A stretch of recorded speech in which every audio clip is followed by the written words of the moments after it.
பழைய ஏற்பாட்டில் பெண் இறைவாக்கினர் பட்டியலில் தெபோரா இரண்டாவது இடத்தை பெறுகிறார். இவரை பற்றிய செய்திகள் நீதித்தலைவர்கள் நூலில் 4 மற்றும் 5 அதிகாரங்களில் குறிப்பிடப்பட்டுள்ளன. இஸ்ரேல் மக்களை வழிநடத்திய 12 நீதித்தலைவர்களில் தெபோரா 4வது நீதித்தலைவர் ஆவார். தெபோராவின் இளமை பருவம் பற்றி நீதித்தலைவர்கள் நூலில் குறிப்பிடப்படவில்லை. இவர் அநேகமாக இஸ்ரேல் நாட்டின் மத்தியில் உள்ள எப்ராயிம் மலைநாட்டில் பிறந்திருக்க வேண்டும். இவரது கணவர் லெபிதோத்து ஆவார். ஆனால் இவர் தனது கணவரோடு திருமண உறவில் ஈடுபடவில்லை. இவரது வாழ்வு முறைகளிலிருந்து இவர் கடவுளின் அன்பை சுவைத்து அவரது கட்டளைகளை கடைபிடித்து அவரது விருப்பப்படி வாழ்ந்தவர் என்பது உறுதியாகிறது.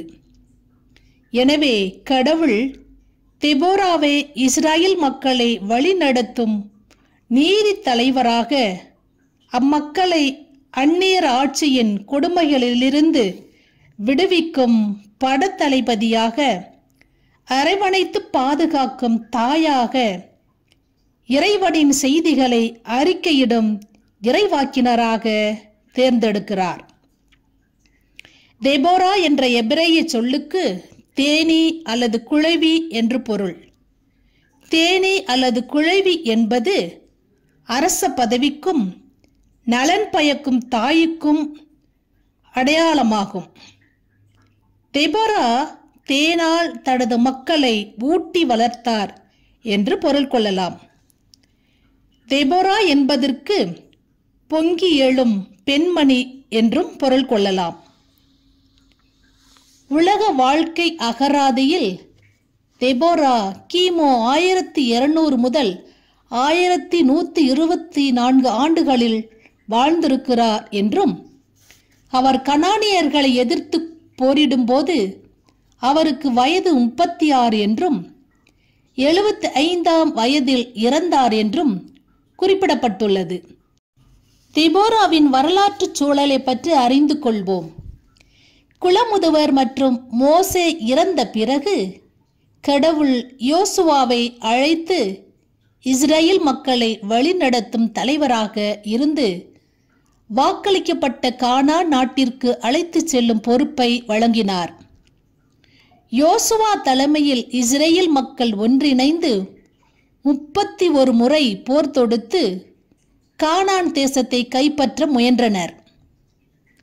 யோசுவாவின் தலைமுறையினர் கடவுளுக்கு பிரமாணிக்கம் உள்ளவர்களாக இருந்தனர். யோசுவா இறந்த பின் இஸ்ரேல் மக்கள் கடவுளை விட்டு பிரிந்தனர்.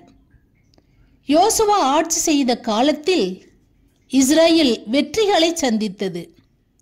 ஆனால் நீதித்தலைவர்கள் காலத்தில் இஸ்ரேல் மக்கள் தோல்விகளை சந்தித்தார்கள். அதற்கு காரணங்கள் பின்வருமாறு: 1. இஸ்ரேல் மக்கள் யாவே கடவுளை தங்களது கடவுளாக்கி கொள்ளாமல் அந்நிய தெய்வங்களை வழிபட்டனர். 2. அவர்கள் கடவுளுக்கு கீழ்ப்படியவில்லை, கடவுளின் வார்த்தைக்கு செவி கொடுக்கவும் இல்லை. 3. அவர்கள் பார்வையில் நேர்மையானப்பட்டதை செய்தனர். 4. தீய செயல்களில் ஈடுபட்டு அவர்களது நல்லொழுக்கத்தை இழந்தனர். 5.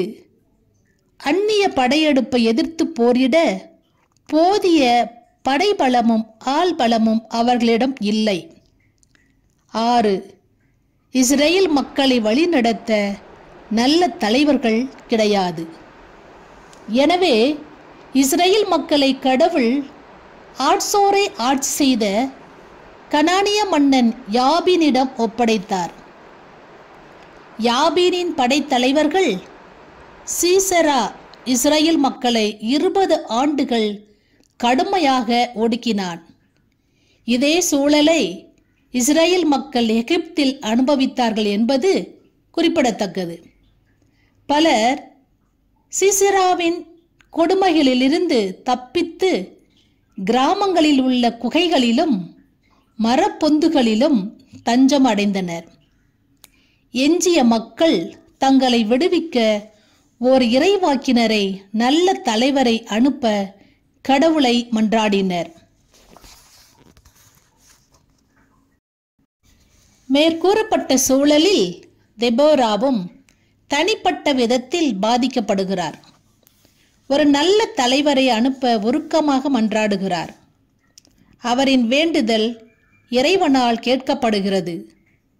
கடவுள் இஸ்ரேல் மக்களை சிசராவின் கொடுமைகளிலிருந்து விடுவித்து வழிநடத்த 4வது நீதி தலைவராக தெபோராவை தேர்ந்தெடுக்கிறார்.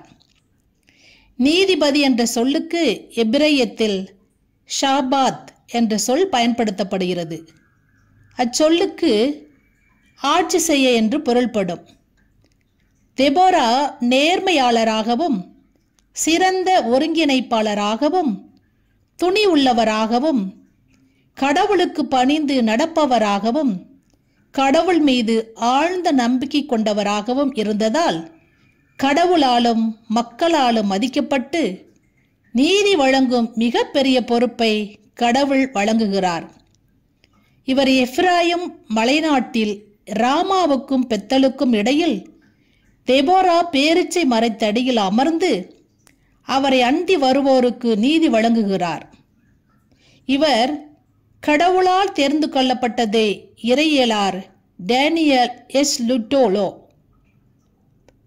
ஒரு நல்ல பெண் கடவுளின் பிரதிநிதியாக அங்கீகரிக்கப்பட்டது உண்மையில் குருக்கள் தங்களிடம் ஒப்படைக்கப்பட்டுள்ள மரியாதைக்கும் புனிதத்துக்கும் உரிய குருத்துவ பணியின் பொறுப்பை சரியாக செய்யாமல் விட்டதே காரணமாகும் என்று சுட்டிக்காட்டுகிறார். தெபோராவின் அன்பும் இரக்க குணமும் மற்றும் செவிமடுக்கும் பண்பும் பலவித பிரச்சனைகளாலும் எதிர்மறை உளவியல் பாதிப்புகளாலும் அல்லலுற்ற மக்கள் அவரை அண்டி வருவதற்கு காரணமாக அமைகின்றன. அவர் மக்களின் மனக்குமரல்களை பொறுமையுடன் செவிமடுத்து தனிப்பட்ட விதத்திலும் குடும்பமாகவும் குழுவாகவும் ஆற்றுப்படுத்தி அவர்கள் சரியான தீர்வை எடுக்க தூண்டுகிறார். அவரது வார்த்தையை கேட்போர் குணமடைகின்றனர்.